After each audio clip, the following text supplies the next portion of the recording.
What everybody does on site for a hard rock underground mine.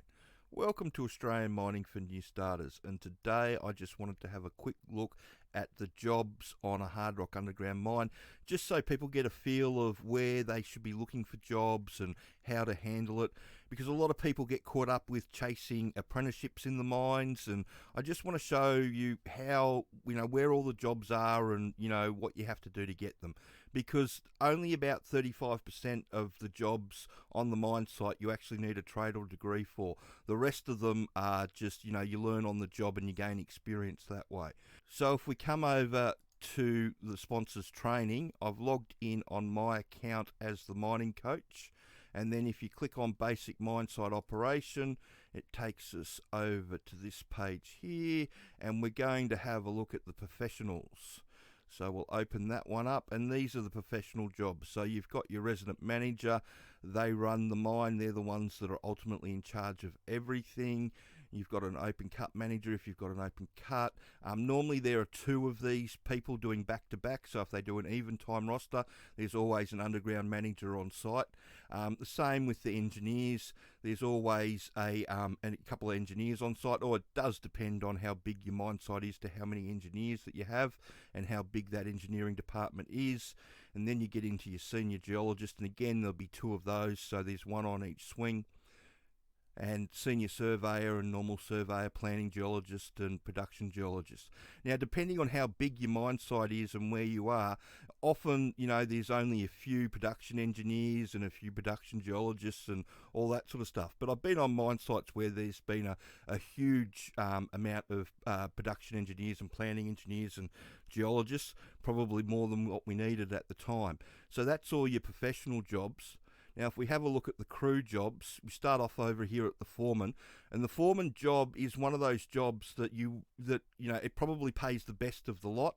The foreman is that critical person that takes all the information from the planning side of things, from where the engineers and the geologists and all that sort of stuff, they come up with the plan of how they want it all done, and then they give it to the foreman, and the foreman then uses the shift boss to make it all happen. And so all these jobs here, you all learn on the job and experience, and you work your way up. Once you've done 5 years underground experience, you can get your shift boss ticket here in WA. I believe you can do the same in New South Wales at the moment. But these are all the crew jobs. And then you come down to the maintenance jobs on the crew. So these are the shift electrician, the workshop manager, leading hand fitter, workshop fitter, underground service person. So the service person's the one that puts oil in and grease and just runs around and is general dog's body for the workshop. Now, in this situation, if you had a crew of 30 underground miners, then probably you would have 5 fitters, a sparky, and maybe a service person, and that would be the crew.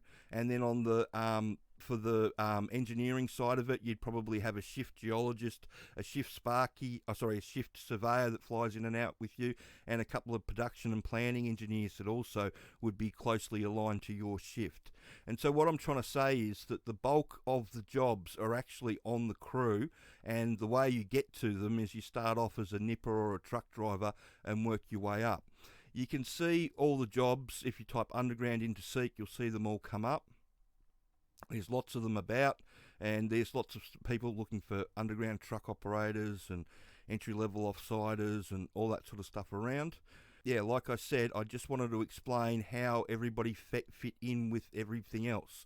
So in the structure, the most important person that I see on site, and really, if you've got a good foreman or a good couple of foremen, it just makes all the difference, because they're the ones that liaise between the engineers and everybody with a degree that is coming up with the plan, and with the actual people that are tasked with carrying it out. So one of the things that happens is that a lot of people get wrapped up and think that the engineers and everybody in here, that they get involved with the day-to-day running of the mine. Whereas with all these jobs, they're all about planning the mine, coming up with what they want to do, where they want to go, what the plan is, how they're going to extract it, and all that sort of stuff. And then they give that plan, like I said, to the foreman. and then the foreman makes sure, dishes it out to the shift bosses, and away it goes from there. So that's the structure of it all. If you're trying to get into mining as an apprentice, I wouldn't just concentrate on the mining apprenticeships that come up. I would apply for them anyway, but I would go for any apprenticeship that came up. So if you're looking to become a sparky, just do any sparky apprenticeship you can.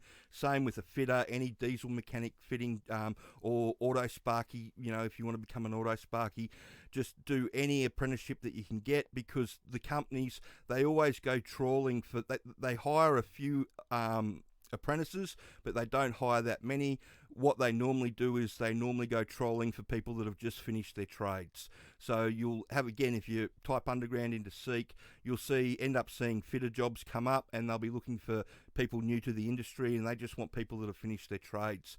So the majority of people that get into mining on the maintenance side of things, they don't actually start in mining with an apprenticeship. They come to mining from a different field.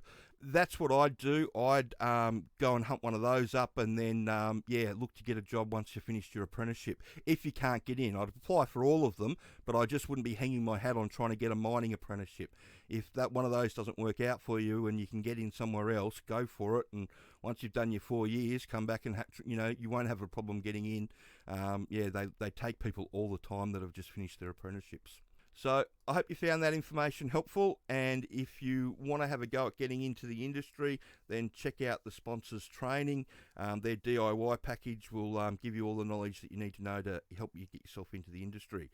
Now, if you've got any more questions that you'd like answered, please send them through. If you could like the video and subscribe to the channel, that would be wonderful. Thanks.